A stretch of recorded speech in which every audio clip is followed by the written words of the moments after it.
Ikaw ba to? Ayan! 5 milyong hairpins na nilagay ko. Hindi na ito malalaglag. Yes! Awra! Awra! Relax! Paano ba? Paano nga ba? Ano ba ginagawa ko mali? May mali ba? Ano ba dapat? Ano ba yung tama? Kulang pa ba ng hairpin? Kung ang sagot mo ay yes, then this video is for you.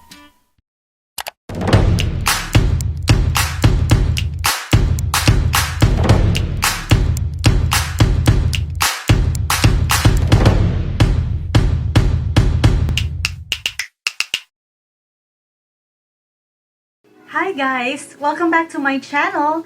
My name is Myrene Santos. I'm a MAC Cosmetics Senior Affiliate Artist.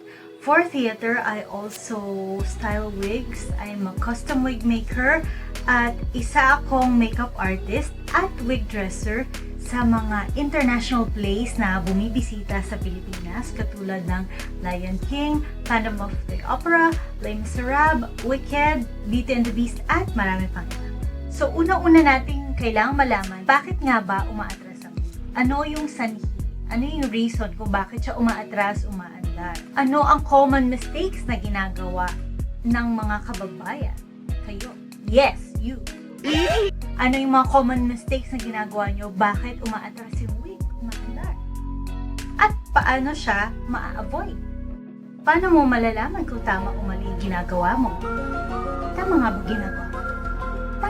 Mistake number 1. Ang paglagay ng hairpin malapit sa hairline. Dito. Kahit tatarin nyo pa yan ng 5, 6, 10, 1 milyong hairpins, aandar talaga yan. Kasi wala namang pinangkakapitan na hair or manipis ang hair dito. Reason number 2. Mali ang gamit mong hairpin. So, sa international plays, meron silang hairpin at meron din silang U-pins. Ito yung pinaka-common na hairpin na nabibili dito sa Pilipinas. Now, these are U-pins. May iba't ibang klase. May wave, straight lang, at may ripple, merong smooth. So this is silver, this is gold color for blonde wigs. Merong smooth, at merong magaspang. Ito yung nabibili sa Divisoria. Ang tawag din dito ay argohilia, and this one is from Japan. It's called a ripple pin. Ripple kasi may mga ripples siya. At meron ding ball-tipped U-pins. Purpose nito para hindi masaktan pag tinutusok yung anit. Meron ding wala.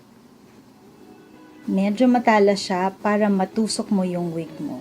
So, ito yung iba't ibang klaseng U-pins that you can buy to install your wigs properly. By the way guys, if you like this content, don't forget to like, share with your besties, and please subscribe. And you can also follow me on TikTok and Instagram. So para saan ba yung mga U-pins na yan? Kailangan ko ba talaga yan? Para siya sa ating susunod na mistake. Mistake number 3. Naka-ponytail sa ilalim ng wig.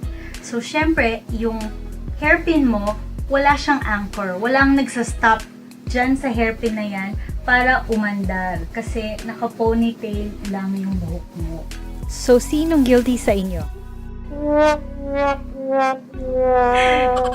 Ang dami nating wig mistakes na ginagawa at hindi natin alam. So, ano ba ang solusyon?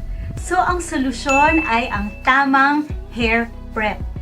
Hair prep or hair preparation. Ano ba ang tamang hair preparation? Hair preparation means how you prepare your hair under the wig or inside the wig. So, merong 3 paraan ng pag-prepare ng buhok sa ilalim ng wig. Ano-ano ang mga ito?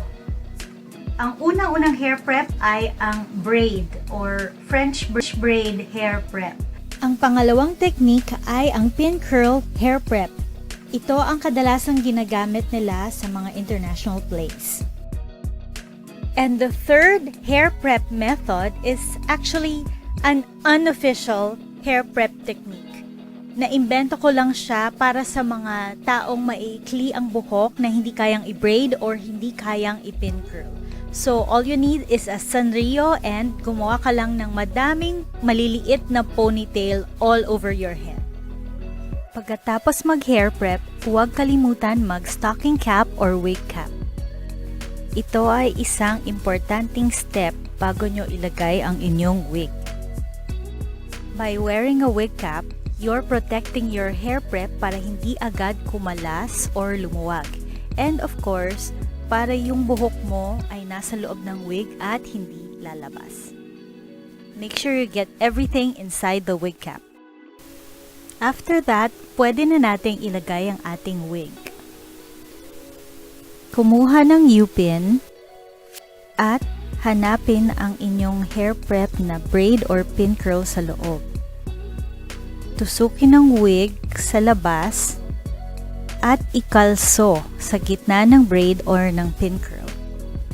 If you're using a lace front wig, it's best to use the thinnest, pinakamanipis na U-pin para hindi mabutas or mapunit yung lace.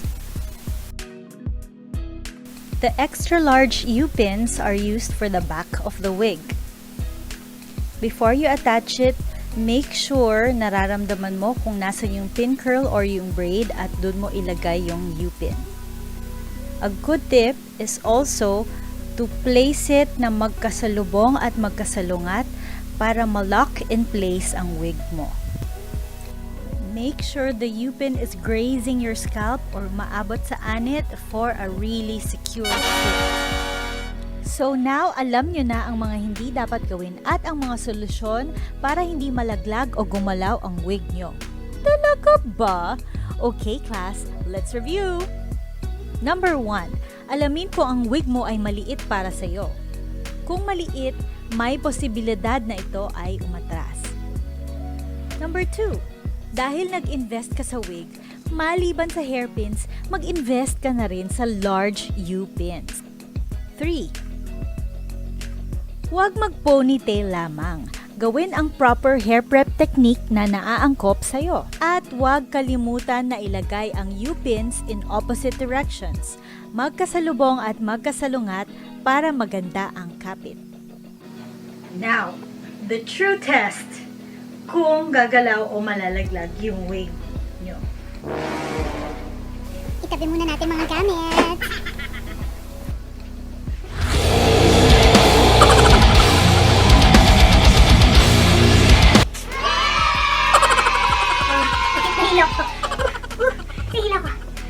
Oh, sorry, hindi gumalaw.